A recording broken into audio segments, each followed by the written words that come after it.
And that, my friends, is how America was made great once again. Breaking at this hour, Jimmy Sengenberger is currently at the crossroads of politics and economics. Radio broadcaster master, now the celeb on the web. He's the smarty of the party. He's in cahoots with the grassroots. Jimmy at the Crossroads brings you thought-provoking commentary, hard-hitting interviews, original satire, and the best bumper music known to man. Jimmy at the Crossroads! Gonna talk money, gonna talk politics.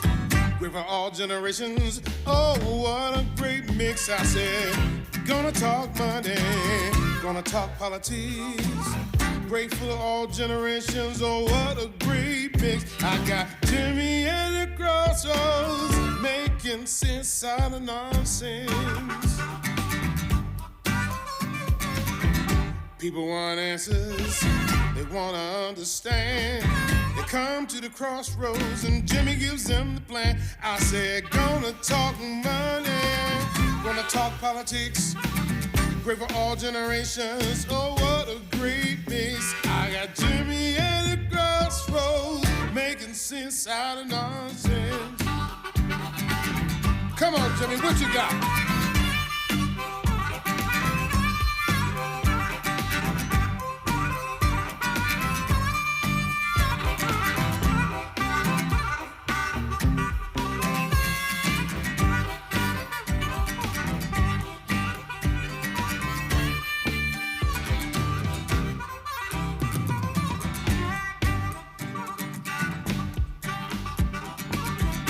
Policy and markets, elections, current events. The broadcast master tells us how to win. I said, policy and markets. Hello, my friends, and welcome to another edition of Jimmy at the Crossroads in partnership with the Washington Examiner. So great to be with you. Tight segment as we work our way into the start of the show. A little late today, but good to be with you as always, bringing you engaging, intelligent talk, sang style, and making sense out of nonsense. At the very least, doing our level best to do just that. So today we're going to ask a question.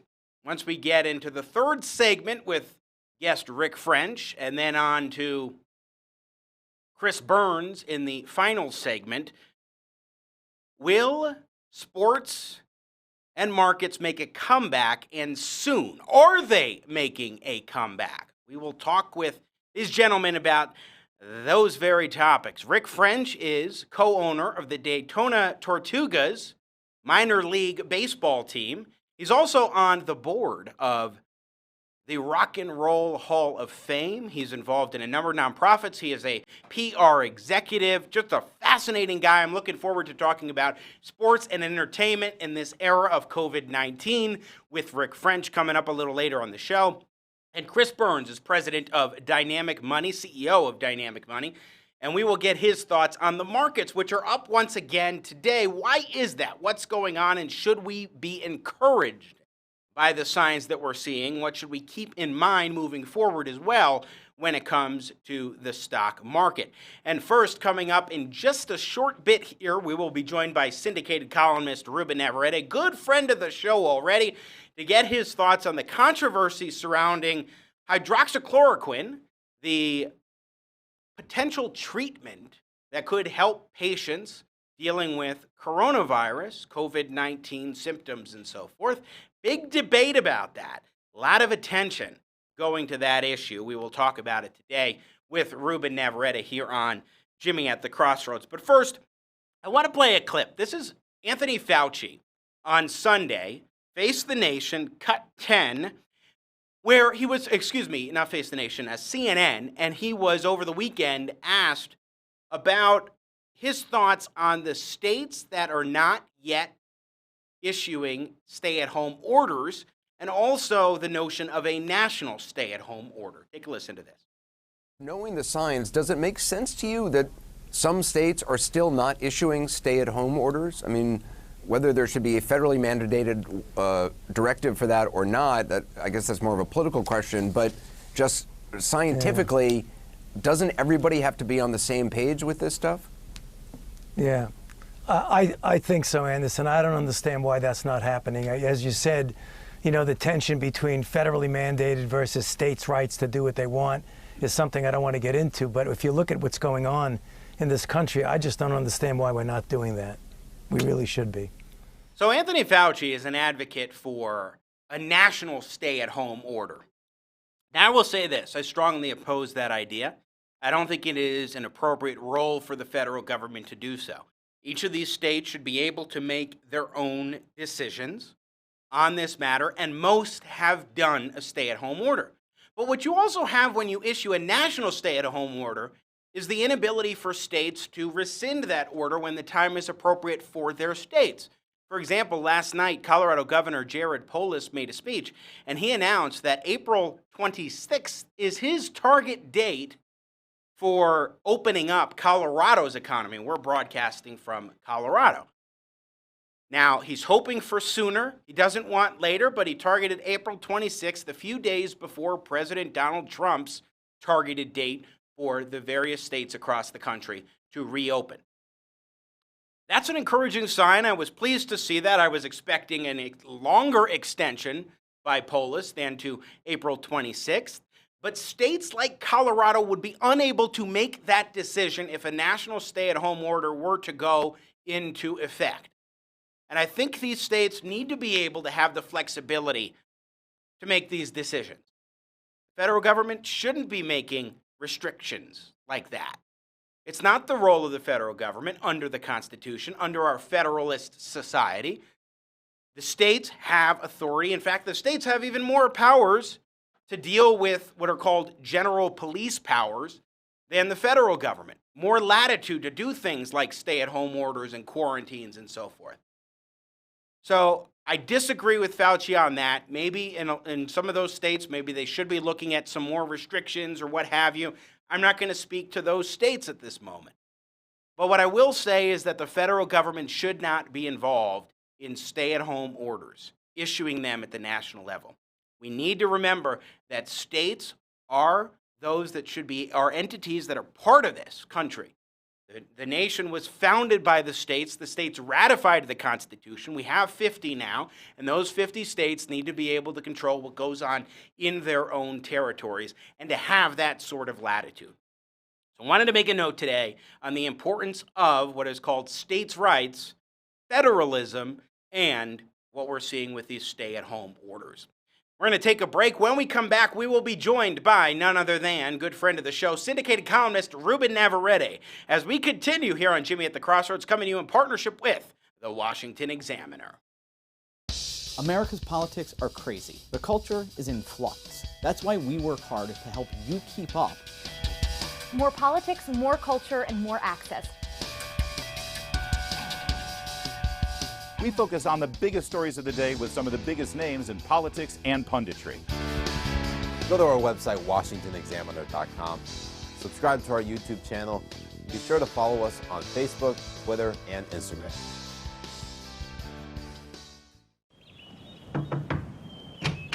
Census Bureau, I need to take your census. Aye. All right, let's get started. Can you identify yourself? Yeah, this is me. When is your birthday? September 15th. What year? Every year. Race? Republican. Is this a house, an apartment, or mobile home? Mobile apartment. How many people are living in your home? 2. How many people are not living in your home? Approximately 7.8 billion other people. Minus 2. Please identify all that apply. Samoan, Geneva, Milano, Brussels, Neapolitan, Danish. Thin mint. And finally, would you like to be a donor? Oh, sure. Tonsils, toenails, and elbows.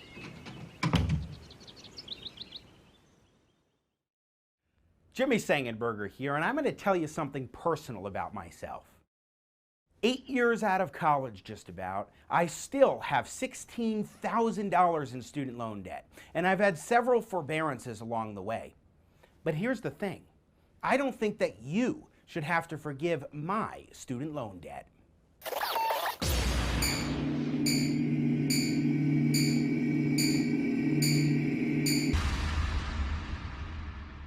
In 1990, the year that I was born, student loan debt in the USA totaled $20 billion, with the average graduate coming out of school with $9,000 in debt. Now today, the total is $1.5 trillion across the country, with the average being $37,000 for a typical graduate. We've talked about the reasons why this 30 years of growth has happened in another video. Are you worried about college tuition and how you're going to pay for it? Well, come on down to Bill of Goods where we've got the deal for you. Yes, you. But while a lot of folks are talking about forgiving student loan debt, I think we've got to look at a couple of other ways to do this. First, in the 1970s, Congress essentially eliminated the ability for folks to discharge their student loan debt in bankruptcy. Yes, that means if you're about to default, you cannot discharge your student loan debt in bankruptcy because of something Congress did. Now, this got rid of all sorts of risks to the lenders so they could keep churning out loans, but it also put people who were so deeply indebted in a position that they just couldn't get out of. We need to restore protection for student loan borrowers if you need to discharge in bankruptcy. But for average everyday borrowers, we want to make it easier to pay back the debt more quickly. For example, Senator Cory Gardner, Republican of Colorado, recently introduced the Student Loan Repayment Acceleration Act, a piece of legislation that would provide a quicker way to pay back your debt tax-free. We have a big problem. Student loan debt is now about $1.5 trillion in the United States. For a person who's just out of college that's trying to start a family, maybe buy a home, simply pay the electricity bills, this kind of relief is going to be significant for them. One of the things that this legislation would do is enable employers and employees to contribute up to $10,000 a year together to pay back student loan debt. This is a great way, tax-free, to get this process going much more quickly. You see, we don't need to just be looking at forgiveness of student loan debt as though that's the only way to address this. Through bankruptcy protection in Senator Gardner's bill, among other solutions, there really are better ways to do it, and we can persuade millennials to that effect.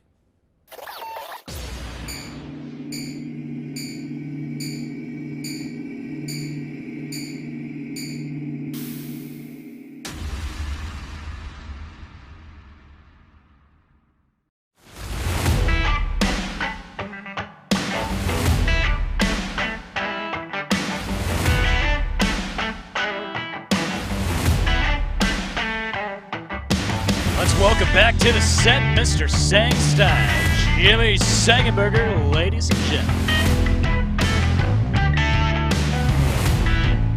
Nathan Matouche, working the Matouche Magic, producer extraordinaire, here today once again as we continue on Jimmy at the Crossroads. So great to be with you in partnership with the Washington Examiner, engaging intelligent talk, Sang style. Thanks for joining us and being a part of the program. Such a pleasure and a privilege to be with you, as always. Now, there is a lot of controversy that has been brewing about this hydroxychloroquine. That is the drug that has been used to treat lupus and malaria, several different diseases, and it's worked fairly well in those cases, fairly safely in those sorts of cases. But the question is becoming increasingly, what is the thought on how we should handle hydroxychloroquine and the prospect of this drug being a treatment for coronavirus? And the reason why this is a hot button issue is because there's a back and forth. There's no clinical studies completed yet on whether or not hydroxychloroquine is a drug that can be used effectively to treat coronavirus. There is a question about that because there hasn't been a study that has been completed yet. Now, there's a lot of interest in that regard. People trying to figure out, okay, should we do this? Should we not do this? There have been, in some cases, government restrictions on this in certain states and then lifted. For example, there was a period of time where the Michigan governor had banned hydroxychloroquine in her state, as I understand it, and then rescinded that order. So there is debate, and understandably so. Now, I have said before on this program that the Food and Drug Administration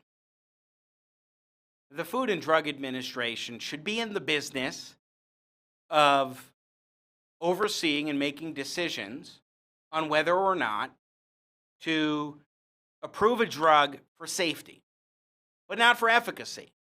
That is to say, is this drug largely safe? It seems that hydroxychloroquine is largely safe, so the FDA should be able to say sure to that, and then let doctors and patients make their own judgments on whether or not to prescribe this drug, a legal drug used for other medications or other ailments, for this particular one when it comes to coronavirus. I mean, that's the crux of my view, is that we should allow doctors and patients the latitude to make that sort of decision. And we're trying to get still Ruben Navarrette on the line where it comes to conversation about hydroxychloroquine, and we don't have him quite yet. So Nathan Matoush is still working on that, but that's my view when it comes to the drug, is that we should allow for people to, in their own decision-making capacity with their doctors, make a determination. Is this drug right for me? Is this drug appropriate for coronavirus? Or is it something where we should be looking at all these other aspects? So there we go. It is really, really something. So, okay, I want to go ahead for just a moment here and play cut one. Because this is Joe Biden. Let's go back to yesterday's conversation, the cure worse than the disease. Cut one, this is former Vice President Joe Biden. The president has said many times now he's worried that the cure is going to be worse than disease. Does that concern you at all? And isn't there a point there that if this lockdown goes on for too long, the public health concerns could be grave? Well, the public health concerns can be grave, and you saw what's happening in Singapore. They moved very rapidly to bring down the coronavirus down to zero. And then they began to open up. They had very, very tight restrictions in terms of social distancing, et cetera, staying in place. Now it's coming back. And so, we've got what we need most of all, and it's not the president's fault at all, but we need most of all vaccine. But in the meantime, we have to take all the efforts we can to make sure we prevent the spread, lower that curve, as they talk about, and move from there. And that's why I think, George, we're going to need not only this last CARES Act that the Congress passed, which did a great deal, we're going to need at least 2 more iterations of that, I believe. So I just wanted to play that clip because when we're talking about the cure worse than the disease, this is talking about the economic issues, of course, and the concerns about the economy and whether or not we move forward with these policies, very restrictive policies for very long. But there's also the question of the literal cures or treatments. And are those ones that would do more harm to people than we would see otherwise, if not for prescribing these drugs like hydroxychloroquine as a medication? So we have syndicated columnist Ruben Navarrette on the phone here on Jimmy at the Crossroads. Welcome back, Ruben. Hello. Jimmy, good to be with you again. Thanks. Good to be with you. So you've been writing about the hydroxychloroquine drug, and there are a lot of different components to this issue. Now, you're not a physician yourself, but I think you have some good common sense. So what are your thoughts on this? So my first thought was that as people like Dr. Marlo Hernandez, a Miami-based physician who I interviewed and who's been treating his patients with this drug, as he put it, this should all be about medicine, 1,000%. And it should be about politics, 0%. Okay? Americans should have very little tolerance at this point for politics, anti-Trump hatred, pro-Trump cheerleading, or any of it getting in the way of medicine. And what I found very troubling is the assault by the mainstream media, the anti-Trump media, to try to discredit this drug simply because Trump had touted it at various press briefings. That just doesn't make sense to me. So I wrote a column to that effect, and I got, rained on more hostility toward me now because they've got to attack me in addition to attacking the drug. Everybody, if I support, an open mind about this drug, to be an open mind about the drug, I must be there for ergo pro-Trump. And it's just another indication, Jimmy, of something you and I have spoken about for years, just how broken our politics is and how broken our American dialogue is. And this is why common sense went out the window, because you can't simply say, look, there haven't been clinical trials yet, but we all understand that if we wait 6 months for there to be trials and deny people who want access to this drug now and who may have COVID-19 now, there's going to be an enormous death toll in 6 months. So this is not an ideal drug, but we're not in an ideal situation. And it gets incredibly frustrating that the media and Democrats and others who've been attacking Trump are now attacking this drug, which didn't pick a fight with anybody. The drug didn't defeat Hillary Clinton. Leave the drug alone. Well, Ruben, this is part of the reason why, and I was just talking about this before we brought you on. I'm a believer that the Food and Drug Administration, the FDA, should approve medications for safety. Is this safe? And then let doctors and patients make decisions on whether or not to use a particular drug. Off book, for example, I've been prescribed drugs that have been given to me off book in the past that have worked for particular conditions. And I think that doctors and patients should be able to make those decisions. And then when you get in a crisis like this, then the politics wouldn't be all in it. Yeah, and I think every time I get prescribed a drug, and I think you've got to be very careful about the pharmaceutical company, the cozy relationship between doctors and the pharmaceutical companies. One of the best things about Obamacare is that it had a provision in it that required physicians to disclose where they get their money and their consulting fees from various pharmaceutical companies that produce certain drugs, okay? And I want to know that. I want to follow the money. That's how journalists work. We follow the money. But every single time, Jimmy, I get a drug prescribed to me, and I may have 3 drugs now that I've prescribed to me. If it were up to my doc, he'd want 12 drugs prescribed to me. I say no to various drugs, and I say always, what are the side effects? What are the side effects? Yes. It's up to us to find that out. You have to be responsible about this. This particular drug, hydroxychloroquine, can be fatal. It's important to understand this. If you have a heart condition, you could have cardiac arrest if you take this drug. You talk about burying the headline. Where has that been mentioned? Very rarely has that been mentioned. It is not a drug to be played with, hoarded, and popped like chiclets. Right. It will kill you. It will kill you if you have any kind of a heart condition or heart history. But that, again, is something you should be consulting to your doctor about. I simply wanted to keep an open mind. I simply don't think that your anti-Trump hatred should get in the way of denying people access to a drug that could save their lives. And now there are attacks against the president claiming that he has some sort of a stake in a manufacturer of this particular drug as a malaria treatment, Sanofi. Although MarketWatch is reporting that their prescription, or rather his stake, could be as low as $99. I'm like, okay, first of all, fine. If he's got a $99 stake, possibly, I don't care about that. If patients are consulting with their doctors and find that this is appropriate for their needs, I'm good with that. Yeah, it should have been disclosed earlier. I'm not happy about this story. Obviously I stuck my neck out for the drug and for Trump. There are going to be a lot of anti-Trump haters out there who rub my nose in this story today. I'm not happy about that. There is a conflict there. However, we crossed this bridge a while ago. If you're a Democrat and you supported Michael Bloomberg, a billionaire who is 10 times wealthier than Donald Trump, he also has investments everywhere. Every single one of us who has a 401k has investments everywhere. So we have to reassess this whole notion of what it means to be invested in something. Trump is a very wealthy individual. He's a billionaire. Because of that, he owns interest in all sorts of things that he probably doesn't even know he owns interest in. But that doesn't stop this from looking bad. I could point to 10 different cases where Democrats do things that look bad, or Nancy Pelosi champions a bill, then we find out that her husband owns stock in something. It looks bad, okay? Whether or not she meant it or it was innocent, Nancy was innocent, Dianne Feinstein was innocent, maybe she didn't know her husband. No, it all looks bad. And when you're a politician, you have to swallow that because you have to be above reproach.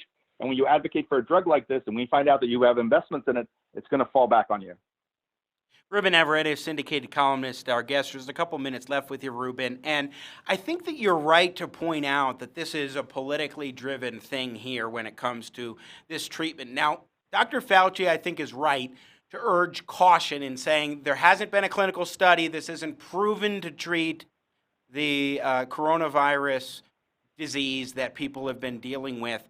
But it is something that for some people has been working, and it is worthy of a trial. For example, he said, if I were to do it, then I would want to participate in a trial and make sure that I'm part of that, which I think would be all well and good. But if you're knocking this drug to the extent some people are, then you're knocking the ability to even conduct these sorts of trials. Because I'm sure there are a heck of a lot of people who would say, sure, if I could get this treatment, see if it works, I'll participate in the trial. I had a doctor write me an angry piece of email after he read my column someplace, and he was attacking Dr. Hernandez, and he was attacking doctor to doctor, that, how dare us, prescribe this drug or say this drug should be taken. And I thought to myself, that's real easy. That's real easy to say. When you're a doctor and you're not affected of COVID-19, when you're not infected, when you don't have it, it's real easy to say, you know what, let's wait 6 months. Let's wait 9 months. And let's do a clinical trial. And I think that's the height of arrogance. And doctors, like journalists, are famous for their arrogance. But I was disgusted by that piece of mail because it's real easy to say, hey, if somebody has this or they have a family member who has this and they know that this will kill them, then I don't see where government or anti-Trump haters or know-it-all doctors or journalists get in the way of that. Or can get in the way. You have to have an incredibly high opinion of yourself and a really low opinion of humanity, right, to get in the way of that. Well, and this is exactly why, again, I'm an advocate for the FDA focusing on safety and not efficacy, especially for different uses for these particular drugs. Unfortunately, got to let you go now, Ruben Navarrette, but my friend, it is always great to check in with you, syndicated columnist extraordinaire, somebody who I don't think you can ever pin on the political spectrum. I appreciate that and appreciate you joining us. It's easy, Jimmy. I hate everybody. Except me. You don't hate me. You don't hate me, Ruben. Not you. No, I hate both political parties, though, with equal passion. That's fair enough. Take care, my friend. You as well. Ruben Navarrette, syndicated columnist, joining us here on Jimmy at the Crossroads. When we come back, I'm excited about this interview. Rick French will be joining us. He is co-owner of the Daytona Tortugas minor league baseball team. He's also on the board for the Rock and Roll Hall of Fame. He's a PR executive. He's a film producer. We've got a lot where we're going to dig into with Rick French when we return here on Jimmy at the Crossroads, making sense out of nonsense, followed by a conversation about markets and more with Chris Burns. So keep it right here. Jimmy at the Crossroads. I'm Jimmy Sengenberger. We all have rules we have to follow. But what if you could have a direct hand in helping to write the rules that would impact your life or your business? I'm Jimmy Sengenberger, and let's talk about exactly that.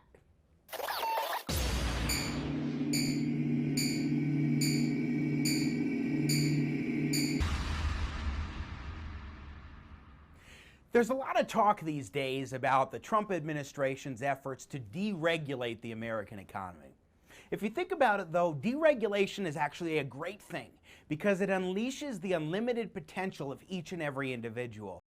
But in a lot of cases, you actually find folks advocating for more regulation, and frequently those people are the ones who will benefit most from the regulation. Such as big businesses like Facebook or General Motors that, if you put in more regulation, would be able to cut out the competition or directly benefit them. For example, putting up higher barriers to entry so that next small business, the next Mark Zuckerberg, won't really be able to get in on some of the action, some of the incredible opportunities. For example, last year we had the data privacy scandals for Facebook. Well, Mark Zuckerberg, CEO of Facebook, went before Congress and testified before a Senate committee. I think the real question, as the internet becomes more important in people's lives, is what is the right regulation, not whether there should be or But you as a company welcome regulation? I think if it's the right regulation, then yes. You think the Europeans have it right? So would you work with us in terms of what regulations you think are necessary in your industry? Absolutely. Okay, would you submit to us some proposed regulations? Yes, and I'll have my team follow up with you so that way we can have this discussion across the different categories where I think that this discussion needs to happen. Look forward to it. Now, what did you notice in this video? You had CEO Mark Zuckerberg say that he supports the right regulation, and a United States senator actually asked him to provide some sample regulations to potentially help write the regulations. Big businesses tend to support more regulation because it hurts their upstart competitors, say the next Mark Zuckerberg. That's why General Motors CEO Mary Barra has been advocating for a brand new effort to regulate in advance of the interests of battery-powered cars, which makes perfect sense because Mary Barra has actually begun moving forward with GM toward an electric-only future. So what you have here are big businesses having seats at the table day in and day out to help increase regulations to the disadvantage of smaller competitors. That's a case for less regulation, not more. And it's a message we can get across to millennials today, who are the most innovative generation, perhaps in history. That is a message we need to get across as well. So let's boldly proclaim it.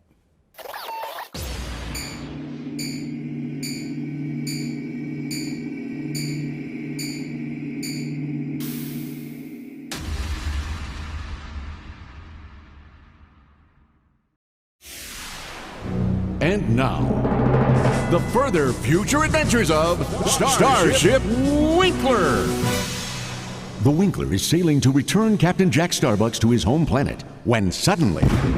What was that? Ship off the port bow, Captain. Let's see what colors she's flying. Give me magnification on their flag. The captain got a good look at the enemy ship's flag. Skull, crossbones. They're flying the Jolly Rancher. Roger. Jolly Roger. That's no ordinary ship, mate. That's the SS Commercial Enterprise from the IL Empire. They've been after me for years. Well, they're gonna have to get through me. Holy THX. Okay, we give up. Not even a bit of a fight, mate? Oh, all right. Turn on the gun lasers. Gazers on. I wish we had a better name for them. Okay, fire the gazers. I said fire the... It's those new CFL gazers. They take a few minutes to warm up. You're kidding. I don't have time for this. Captain, if you'll permit me, I know just how to fight them.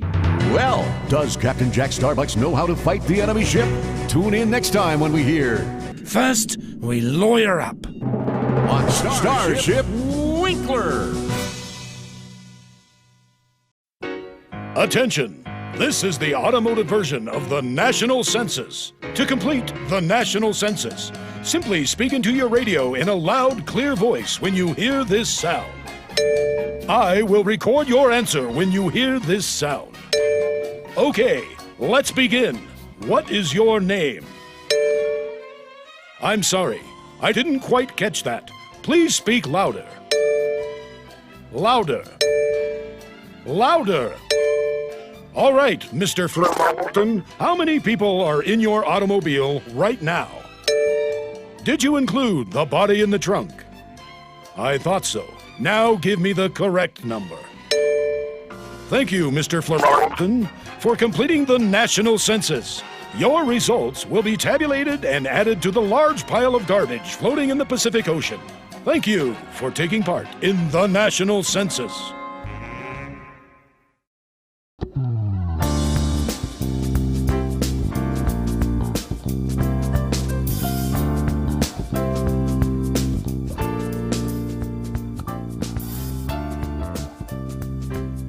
Ladies and gentlemen, let's welcome back to the sets, Mr. Jimmy Sengenberger.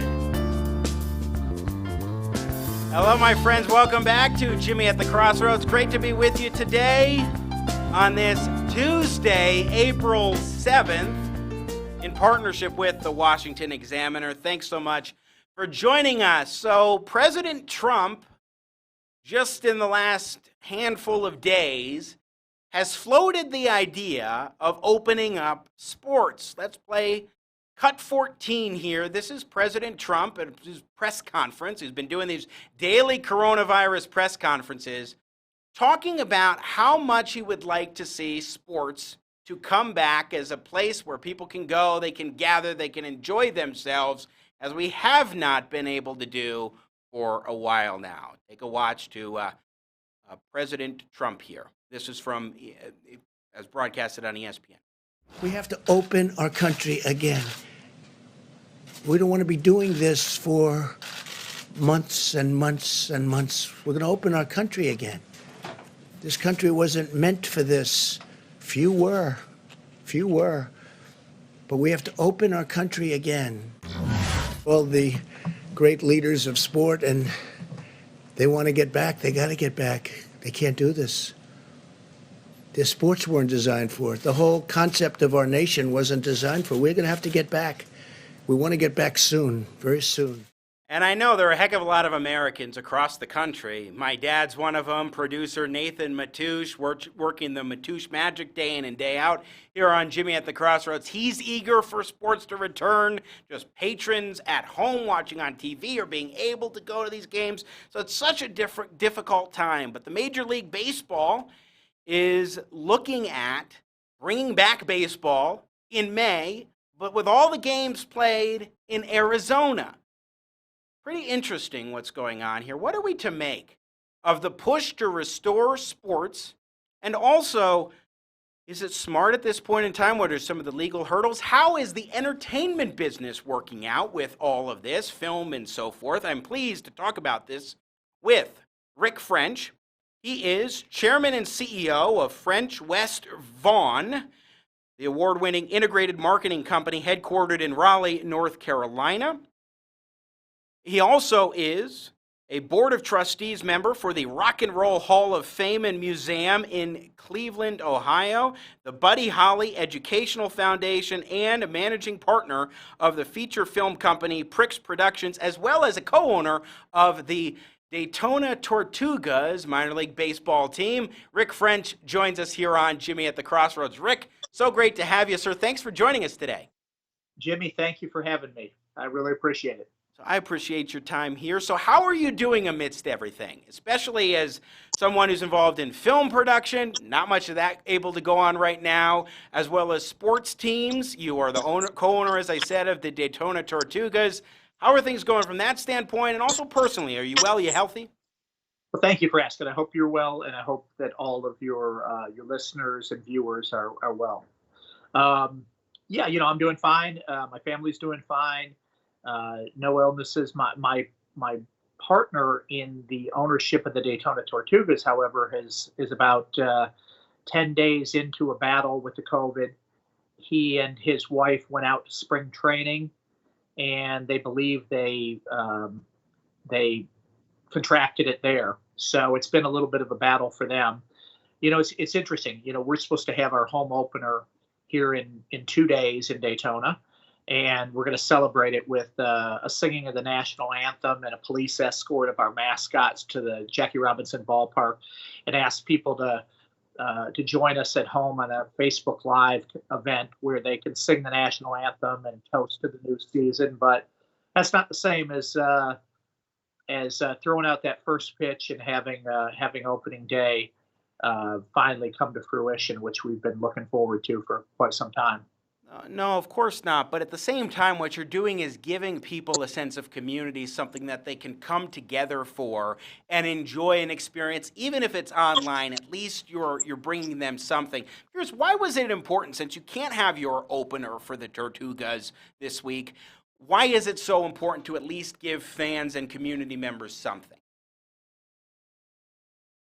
Is kind of a passage of spring. It's a rite of spring, and it's something that our community, is particularly in Daytona, looks forward to annually. We're among the top drawing minor league teams at the Class Advanced A level of minor league baseball, and it's a big community celebration. And not having that available to the people in the community is something that is painful for them, as beaches are closed down and races at the Speedway at Daytona International are closed. And so, just giving them something to rally around, especially as they've rallied around us this year. We were one of those 42 teams that somehow found ourselves on Major League Baseball's contraction list or proposed contraction list after the 2020 season. And while we think that may change here and we may not find ourselves in that situation, the community's been amazing and supportive of our efforts to keep minor league baseball in Daytona going forward. We've been there for 100 years, and so we wanted to give them something that showed that we're there with them.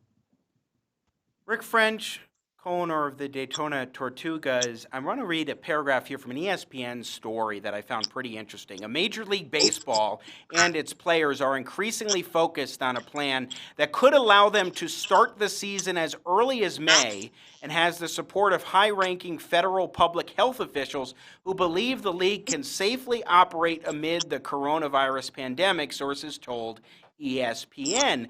Now, this is a time where people would be looking to baseball, obviously.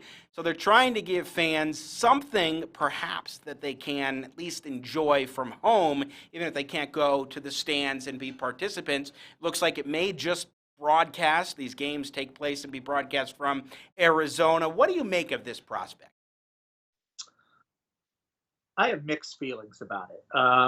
I want to see baseball being played, as soon as we safely can. Baseball earns a very high percentage of its annual revenues, each team from the gate, ticket sales, concessions, merchandise, and so on. If you extract all of that away from Major League Baseball or minor league baseball in our case, it's very difficult to make it work economically, because you still have the player cost, the coaches cost, everything else, but you don't have the revenue there to offset it. And I'm not sure that television revenue is going to make up for that shortfall. And the reason for that is that, in local communities, particularly at the Major League Baseball level, they already have their television contracts in place. That revenue was baked into, how they were doing their annual calculations of overhead. So yes, they would realize that, and maybe they can renegotiate the rights deal for on a national level, but that's not the biggest percentage of what a franchise gets back in value. So you still pay the players, you pay the coaches, you still have to have some game day operations out there, broadcasting abilities and so on, but you have none of that revenue. So while it would work to get the game back in front of people and everybody would look forward to it, the teams would take a bath economically on this for whatever period it exists before the CDC determines that it's safe for us to go back home and play our games in Cincinnati or Daytona, as the case may be, where we can start to realize some of that revenue. So I say that I've got mixed feelings on it from an economic standpoint, and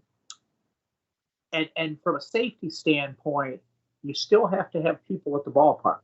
And you've still got to have your groundskeepers. You've still got to have your clubhouse staff. While the players, in theory, could have a 6-degree or 6-foot separation, it's not really practical when you're running the bases. So there's going to be plays at first base. There's going to be plays at second base. You're going to have the catcher right behind the batter.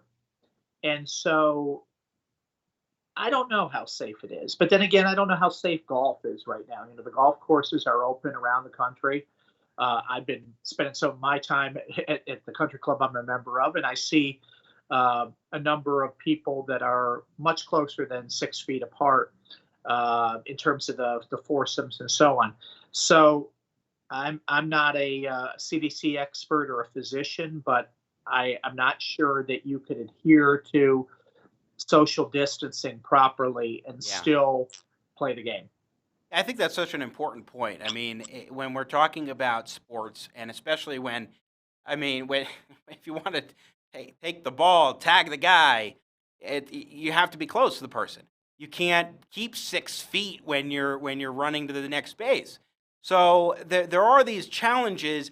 How do you think the Major League Baseball teams and coaches, and of course the senior officials for the league, are considering this as far as going through all the machinations. I mean, the mere fact that they're talking about this is one thing. You also have the legal components. I mean, there's a heck of a lot of red tape, I'm sure, that you have to go through in order to make this happen, get the terms right, all of those kinds of things. Not to mention the sense that, as you were saying, that when you have a game that is played, you can't have fans in there, so then you have the revenue issues where maybe there are some contractual agreements that you won't be able to abide when these games are happening and so forth. Yeah, for sure. I'm sure we're going through it thoughtfully. I know we are. I know we are at the minor league level. I know our parent club, the Cincinnati Reds, are doing the same. It's a challenge. I mean, there's the desire to fill this void in the American cultural landscape right now. We're supposed to be playing baseball right now. We're not. People are hungry for some normalcy in their life, and I think they'd love to see baseball being played.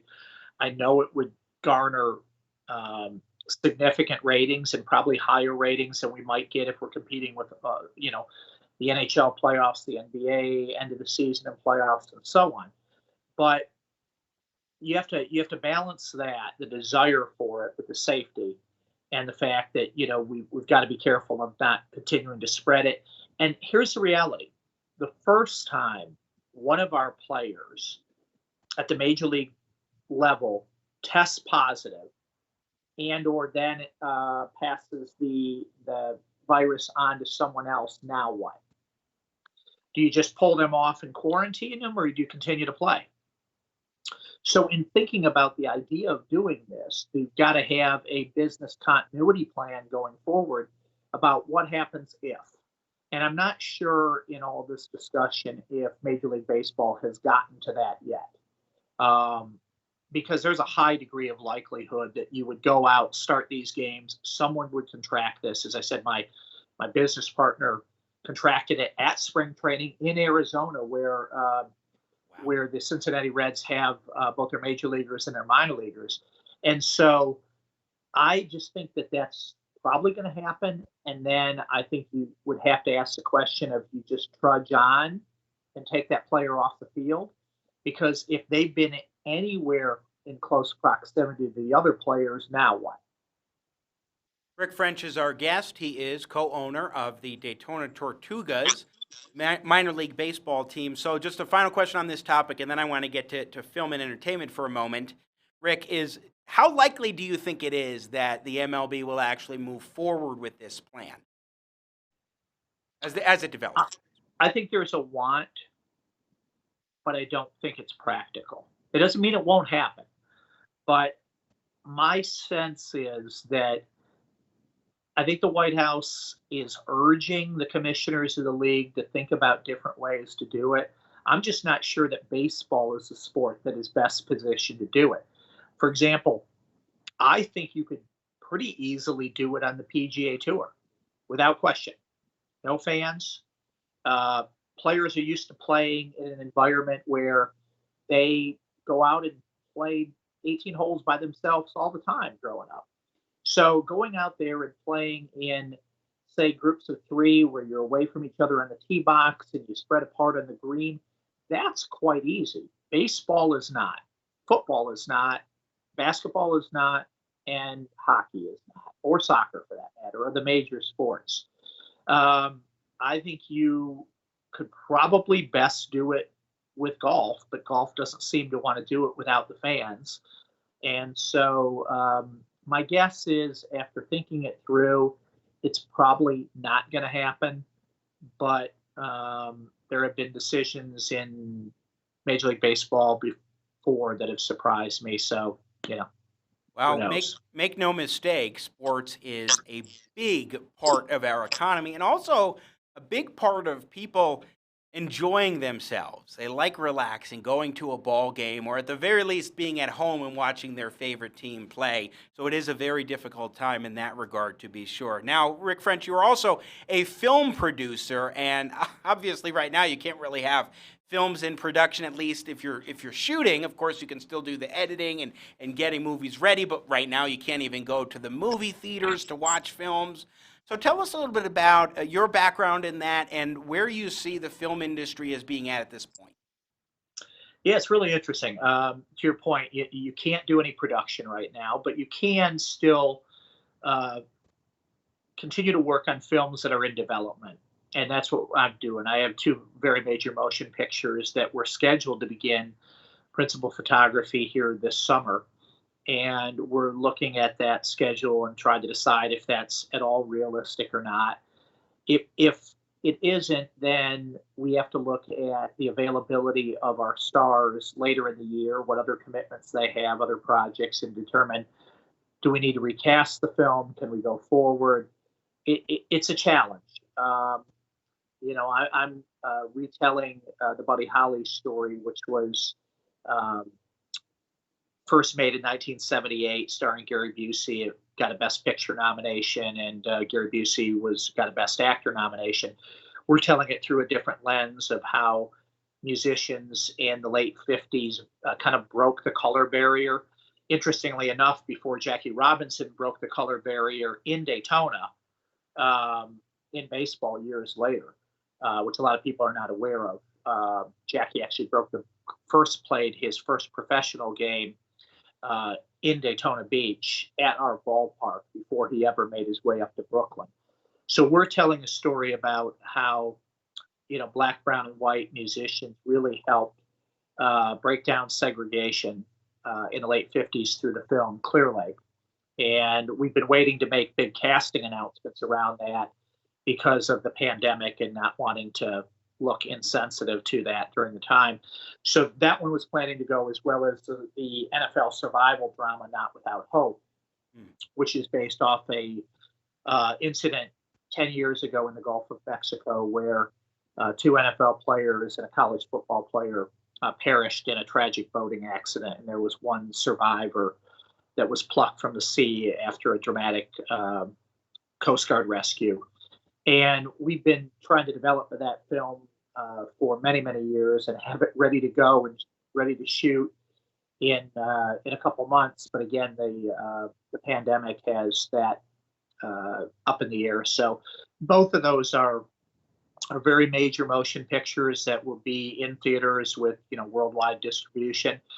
But everything's uncertain right now as to what we can shoot and when and where, quite frankly. Yeah. Well, Rick French, I think it's incredible that you're telling both of those stories, and I'm looking forward to the Buddy Holly story because I think that's just incredible. And I'm a big music fan, especially blues. As a harmonica player myself, I really enjoy the soul of music and musicians, especially when we were seeing that 40s, 50s, that era too, just in terms of the prowess of musicians to pave the way and go into new territories. Buddy Holly, for example, most certainly did. So with that in mind, I'm looking forward to seeing more as it develops about that. But before we let you go, Rick French, I want to ask you just how you see film and entertainment as moving forward when it comes to this pandemic, and especially as we can start seeing, whenever it happens, things open up a little bit more. How do you think it will progress? How do you hope it will progress too?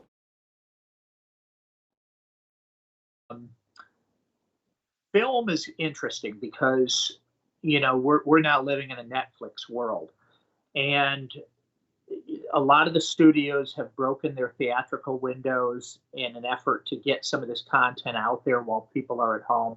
So I think the theatrical window between when a movie is released and when you might see it on cable or on Netflix is going to shorten or completely evaporate to where you can watch it wherever and however you want to watch it. I think that's coming as a result of consumer behavior changing here, and that's going to have an impact on theaters and the way we go out and spend Friday and Saturday nights, for example. I think that we're seeing a real change in live music right now. Everyone in the music business is known for a long time that touring is where you make all your money, because we live in a singles world now where albums are not consumed the way they used to be 20, 30 years ago. And singles are downloaded and, quite frankly, paid for via streaming online services where The artists get paid fractions of a penny for each play. And so they have to make their money through live touring. Well, now live touring is stopped. So now what? What you're finding is these artists are spending a lot of time live streaming individual personalized shows, acoustic shows from their home right now to keep their fans engaged.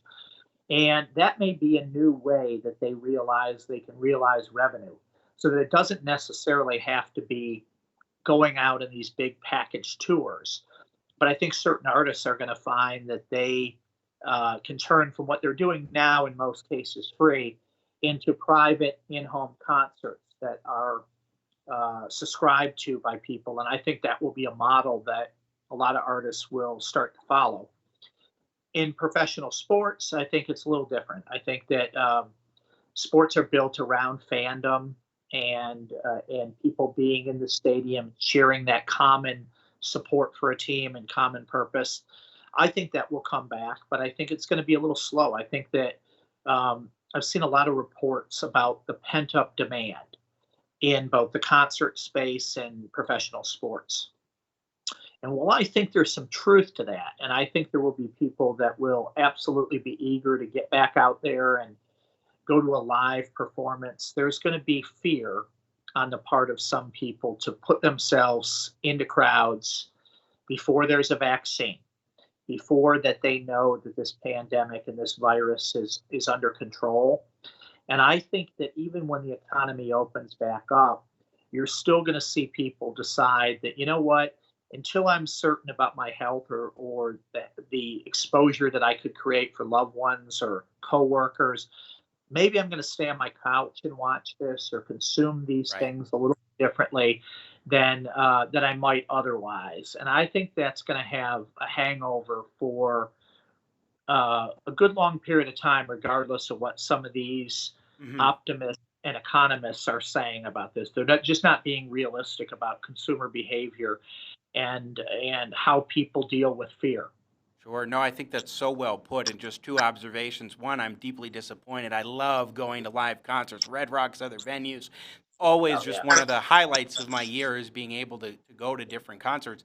And then also, I think it's interesting you bring up albums and tours, because as I've talked with others in the music business who have said that it used to be where tours were a supplement to albums to promote the albums. Now it's the other way around. An album is more to get people to go show up to your tours. So it's so interesting how that works out. Rick French, co-owner of the Daytona Tortugas minor league baseball team, film producer, board member for the Rock and Roll Hall of Fame. We got to talk about that sometime and more. So great to talk with you. Thanks so much for joining us today. Jimmy, thank you for having me. It's always a pleasure, and enjoy your show. Thank you very much. Rick French joining us here on Jimmy at the Crossroads, coming to you in partnership with the Washington Examiner. We're going to take a break, and when we come back here, we will be joined by Chris Burns. He is CEO of Dynamic Money. We're going to talk a little bit about what's going on in the world of the stock market, which is once again up today, and that's pretty positive news to see, to be sure. So keep it right here. We will be back momentarily here on Jimmy at the Crossroads, bringing you engaging, intelligent talk, saying style. Stay with us. Do you suffer from feelings of entitlement, self-righteousness, and arrogance? Fits of resentment, anger, and hypocrisy? Terror that the world is going to end, or even worse, that the world isn't going to end and that things are going to get better? A deep need to point fingers, deflect, or deny. Uncontrollable stress, frustration, or depression. Fear of recession, fear of no recession. Then you may have PTDS, or President Trump Derangement Syndrome. Fortunately, there's new Magatol, the proven cure for PTDS. Just one Magatol a day realigns your sensibilities by bypassing erratic brain signals to amplify the logic receptors. Talk to your Obamacare doctor today to see if Magatol is right for you. Recommended dose of reality is at least once daily. Warning snowflakes. Side effects of Magatol may include optimism, hope for the future, good feelings about your country, accepting economic prosperity, renewed faith in capitalism, and admitting that things aren't so bad under Trump.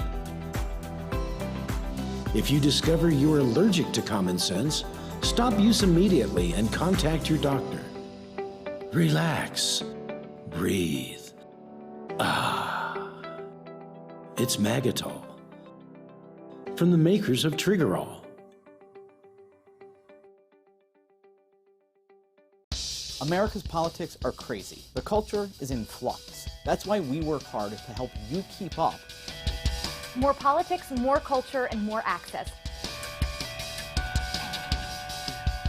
We focus on the biggest stories of the day with some of the biggest names in politics and punditry. Go to our website, WashingtonExaminer.com. Subscribe to our YouTube channel.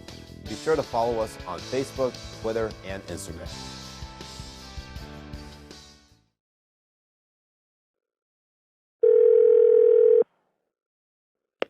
Hi, Jimmy.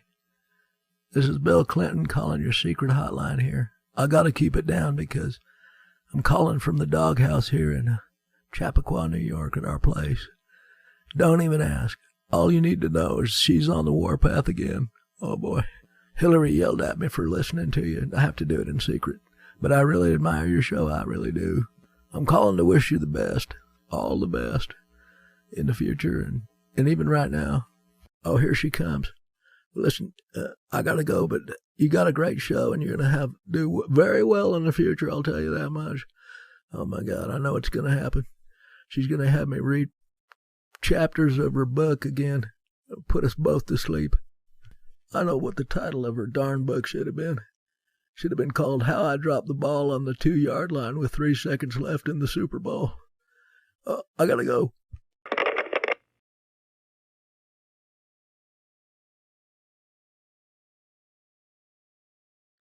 And now, fans, let's welcome back on the harmonica, Mr. Jimmy Sengenberger.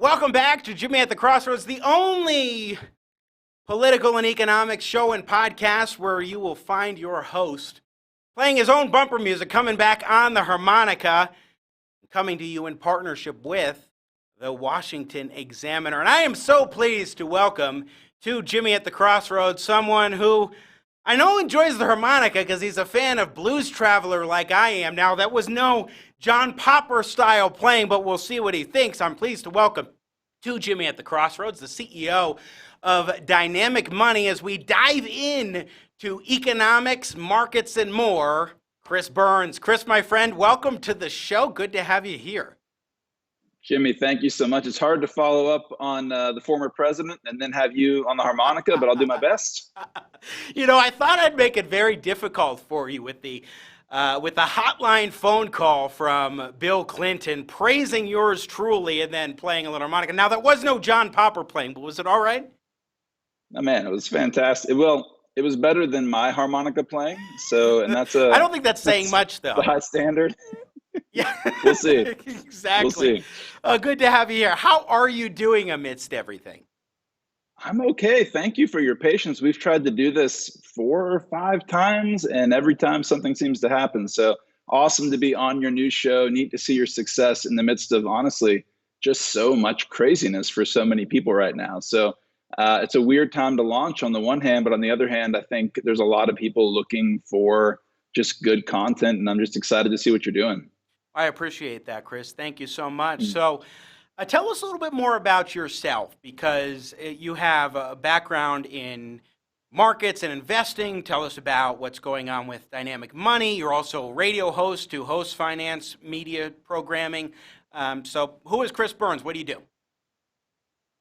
Yeah, right now I take care of kids a lot. Actually, it's been an interesting situation the last few weeks as we've all transitioned home. But most of the time, so I run Dynamic Money, which is a fee-only financial planning firm, and that sounds like a lot of random language, but it basically just means we don't take commissions on anything. And so we charge a fee for helping people do planning, and then we charge a fee if we manage their investments. To try to be as objective as we can as we give people advice. And the other side of that's the broadcast side. And you're right, I have the Chris Burns Show on WSB, which is a station in Atlanta, but you can hear it on the Chris Burns Show on the podcast. And then I jump on with folks like you whenever I can. So we've been seeing quite a topsy-turvy market, and it's probably an understatement to put it that way. Significant declines, but yesterday we were up, 7% or so on the stock market. The Dow was up 1,600 points. Today we're up several hundred as we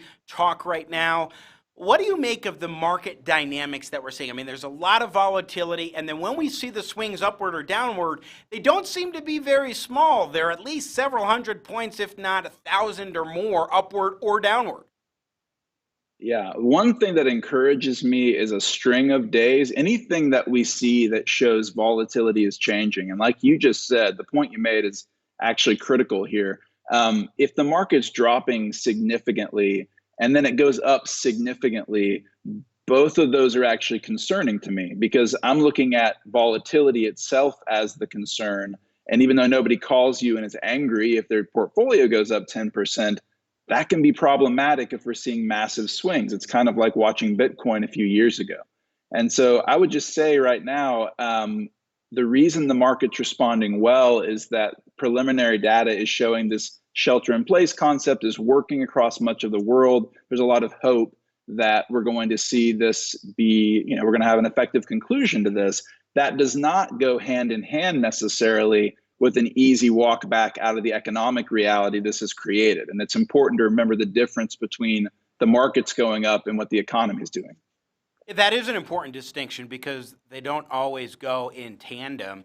In fact, we may not see some of the cratering of the market take place until probably once we get even second quarter data. I mean, it is the case that you learn more about the underlying strengths and weaknesses of a company whenever earnings come in during earnings season. And then that can tell you, okay, are these companies, were they able to survive? How well were they able to survive? What's next coming up on the horizon? So this will be a very interesting, once we get later on into the second quarter and get to earnings season for the second quarter, it'll be interesting to see what happens. Yeah, we've seen some staggering numbers, and they're just things that we should be sitting back and going, where is this going to take us? Nobody knows that, but it's good to have that long-term mentality. So for instance, the incredible spike, obviously, in unemployment numbers is huge, and it's impacting regular people right now who are trying to figure this out. But for instance, in the last half of March, we saw almost a 2,000% increase in mortgage forbearance requests, a 2,000% increase in 2 weeks. And so you go, okay, no one's really talking about real estate right now, for instance, which is a massive part of the wealth of our country. It's a huge part of our economic stability. And yet, what is the impact when you have millions of people laid off, and then we see the corresponding massive increase and concern over whether they can pay their mortgages or not? What happens when those foreclosures suddenly open up, if that comes to be, if the government allows that to happen on the economy? So there's a lot of things like that, like you said, numbers that we're seeing the first signs of those numbers, but we really don't have the long-term view yet. And it just tells us we have a ways to get out of the woods here. Again, we're talking with Chris Burns, CEO of Dynamic Money. And Chris, I'm curious your thoughts on federal government policies of late. I mean, I am aghast at the $2 trillion stimulus package, more than $4 trillion also provided from an authority to the Federal Reserve as far as liquidity. Now, I get some of these things are necessary. I can see some of the components of the legislation make sense to me in terms of providing support for various businesses and also providing support for people who are out of work. It's how you go about it that matters to me, but also we have the Fed implementing new tools and policies that maybe they haven't even done before. So what do you make of that and how that may be impacting investors' mindsets right now? Yeah, that's a great point. So basically, the last part of what you just said is what concerns me the most, is that the Fed is doing everything they can to be creative, which on the one hand, I go, great, we need creativity, the scale, the scope, the intensity of this economic crash, in essence, what we're experiencing right now, is somewhat unprecedented, certainly in our lifetimes. And so in that sense, great. I'm happy that we have creativity, but the reality is the Fed's doing a lot of things that they've never done before, like you said, and we don't then have a template for how that plays out over time. The number one thing the Fed would normally do, what most people know about the Fed is, well, they would lower interest rates to stimulate the economy. That's just like the tip of the iceberg here. But the reality is we were lowering interest rates when the economy was the best it's ever been, or certainly the best it's been for a decade. And so we took away the easy options we had for stimulating the economy almost immediately. And now we're sitting here making up ways of doing that for, it just seems like an unlimited Amex, basically. Just keep swiping and we'll keep figuring out how to pay for it. Well, I would say this about the Fed. I mean, first of all, I think that the Fed's ability to influence the economy, particularly with interest rates and also quantitative easing, which they're bringing back too, is overrated and overstated. However, to the extent that they do have an impact, I know last year, and you and I had talked about this on the radio, I had been saying, look, the Fed, if they really want to be able to have a maximum impact when we do have the next downturn, they shouldn't be cutting rates now, yet they were.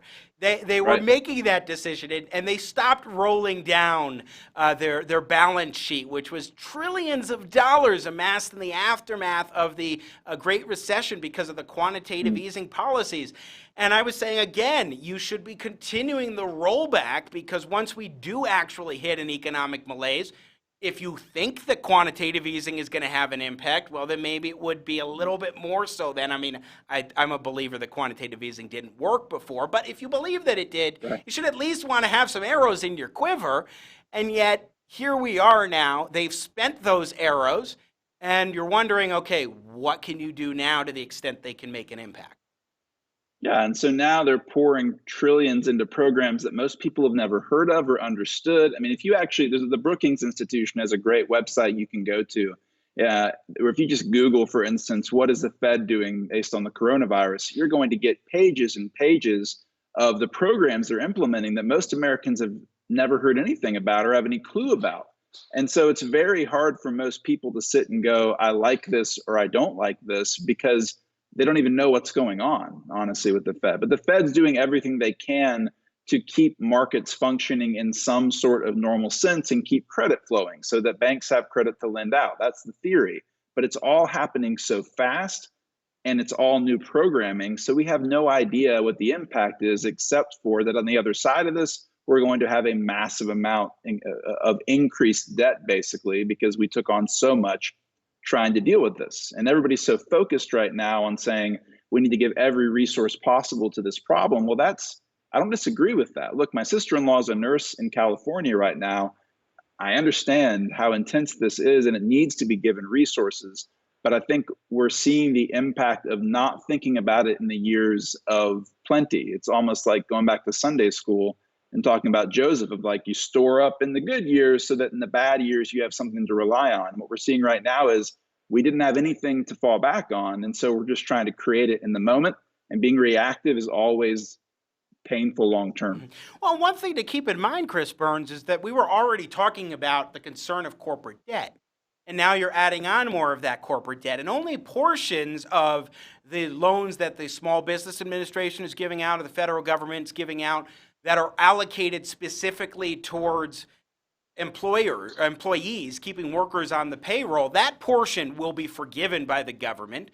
But everything else, anything else that you're getting these loans out for, isn't going to be forgiven by the federal government. So you will be adding to corporate debt. You will be adding to the debt of small business owners and so forth that are going to be coming out of this already wondering, am I going to be able to recoup revenue in the first place, let alone pay down my debt? And so that's certainly a very important component. The question is, to what extent, as we are seeing these programs roll out very quickly, as you were pointing out, Chris Burns, to what extent Will the speed of these policies and programs and the number of them cause more problems economically than otherwise? Because if you think about it, when the government implements a new program, that already is going to have effects. But when people are trying to sift through and figure out what's the best program, what's the best loan offering, what's the best opportunity that the federal government or the Fed is now providing that I can take advantage of, trying to sift through that and then consider all of the effects, second and third order effects too, that will come from that, it's going to be a headache at a minimum. Oh, yeah. I mean, well, think about it in even this basic of terms. Right now, part of the CARES Act was loosening up, and this just takes it down to every person listening, or most people listening right now to this can identify with this, right? If you have a 401k, it's very hard to get money out of it. You can take a loan on it, and there's strengths and weaknesses to that, more weaknesses than strengths, but most of the time it's supposed to be set aside for the future. Well, the CARES Act says, which is the stimulus, the first package passed, said, hey, look, you can take an actual coronavirus distribution for up to $100,000 with very few of the penalties associated that you would have had in a normal situation, which sounds great in terms of some people specifically really need that right now to be okay. And I don't downplay that. But it also means that a lot of people are going to be taking money out because there's an opportunity to do so. And then you look at the ripple effects over 10, 20, 30 years. If I chose to take a big chunk of money out and it never had that compounding interest, when I'm relying on that for retirement. And again, no one's thinking that way because we're sitting and dealing with this immediate thing in front of us. And when you're dealing with a crisis right in front of you and you don't have easy resources to handle it, then you go, I'll worry about the long term later. But you're exactly right that the long term impact of not just that program, but that times 1,000, all the different things that we're doing right now to try to curb this, it will have implications for people down the road. And so everyone should be thinking, just because this is available to me, is this good for me? And that's really the critical question. Absolutely. Again, Chris Burns, our guest, CEO of Dynamic Money. One more policy thing, and then I want to get back to the stock market, and that is tariffs. The trade war with China is technically, like, I don't know if you want to call it a truce or over. I think it's more of a truce because we still have tariffs that are in place with the phase one deal. That's more of a truce sort of arrangement between the United States and China.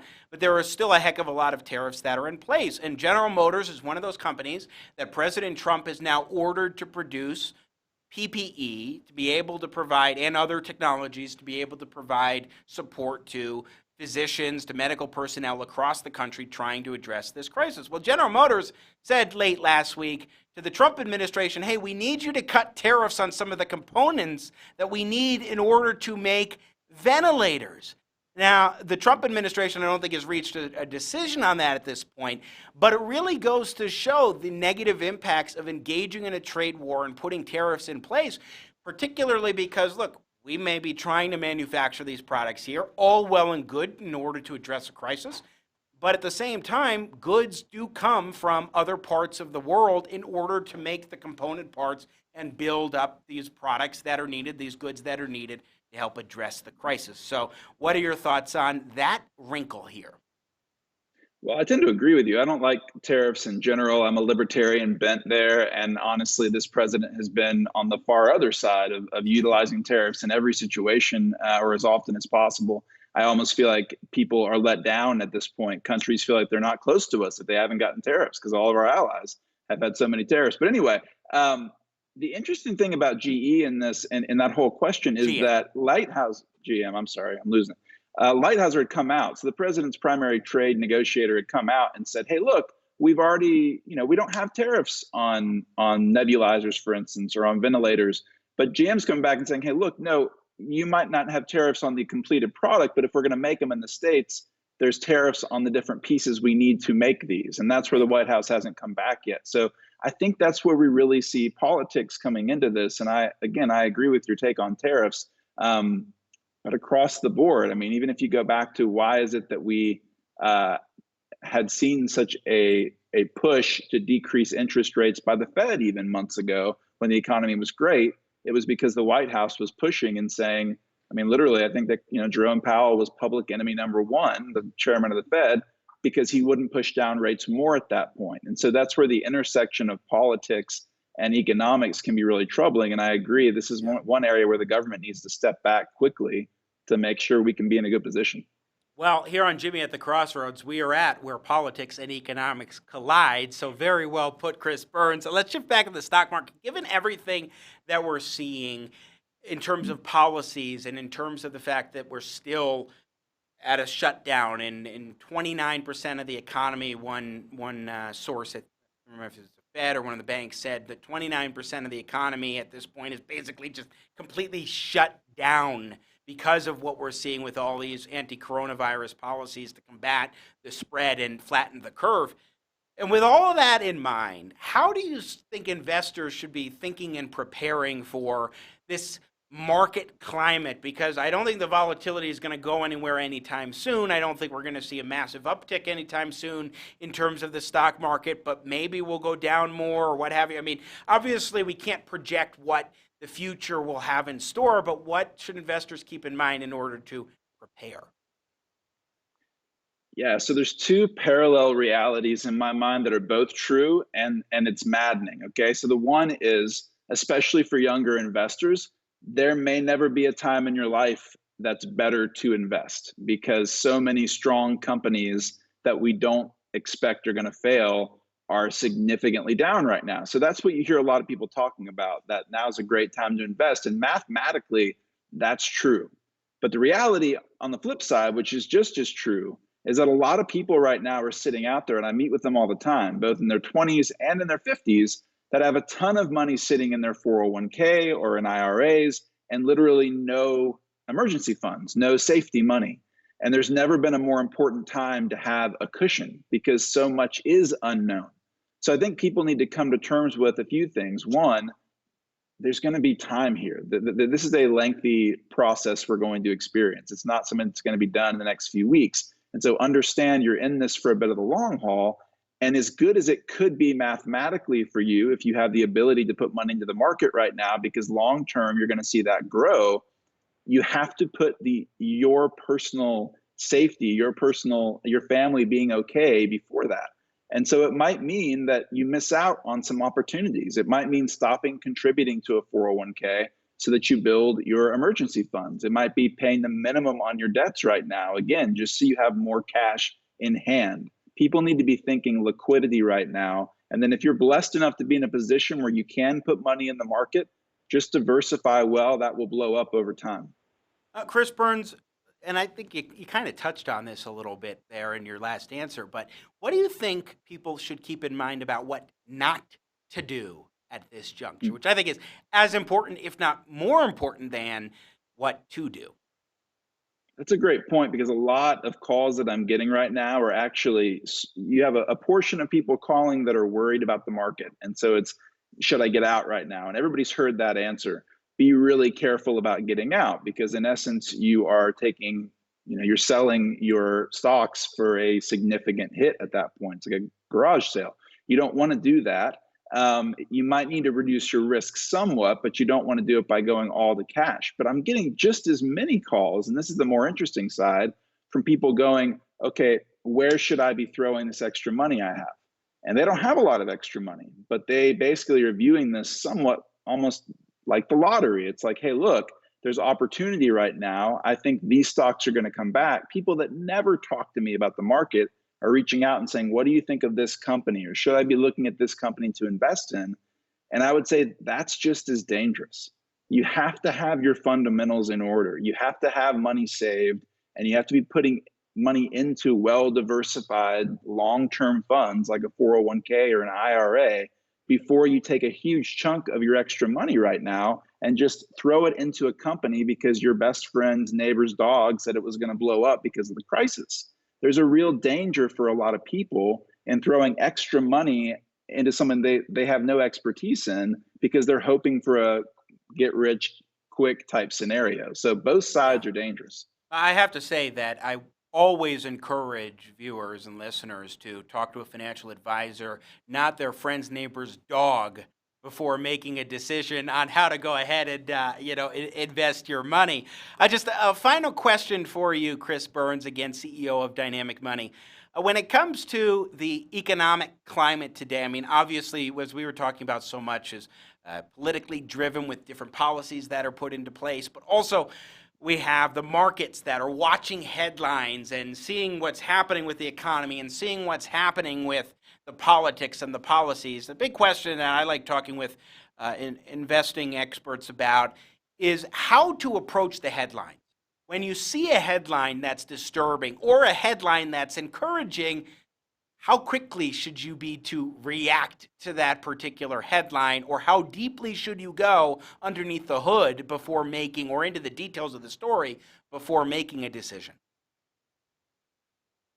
Yeah, this is one area where you have to be super careful and just remember, and you're in this business too, Jimmy. So the reality is everybody wants a large following, and certainly the same is true for the largest TV station networks, cable networks, newspapers, etc.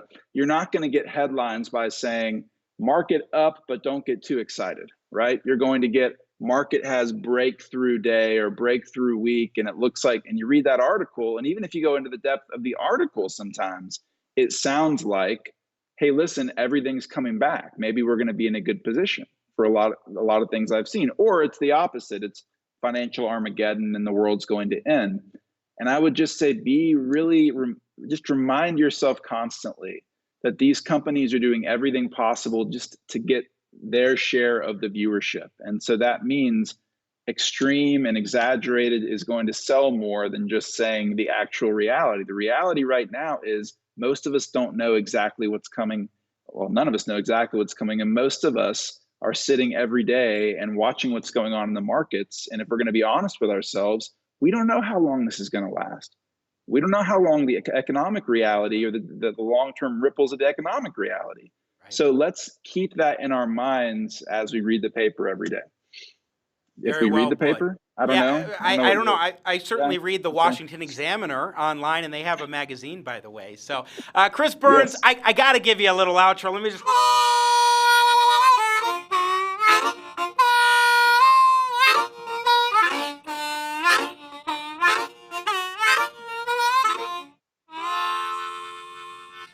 How's that? Seamless transition. Seamless. I think sometimes, look, when we do this on Jimmy at the Crossroads, you got to have a little bit of fun with all the tension going on.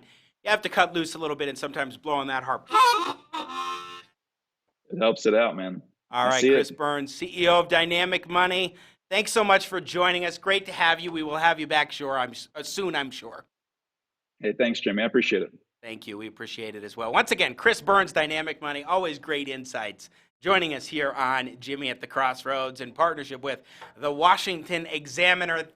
That is it for us today, but so great to be with you on this edition of the program. We will be back tomorrow working up the show for you, but I think it's going to be a great one, as we always strive to do, because here on Jimmy at the Crossroads, we bring you engaging, intelligent talk, saying style, working hard, diligently to make sense out of nonsense where politics and economics collide.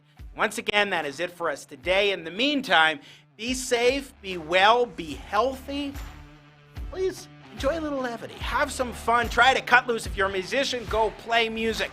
Play cards with your family. Watch your favorite shows. Spice things up a little bit if you can. And as always, God bless America.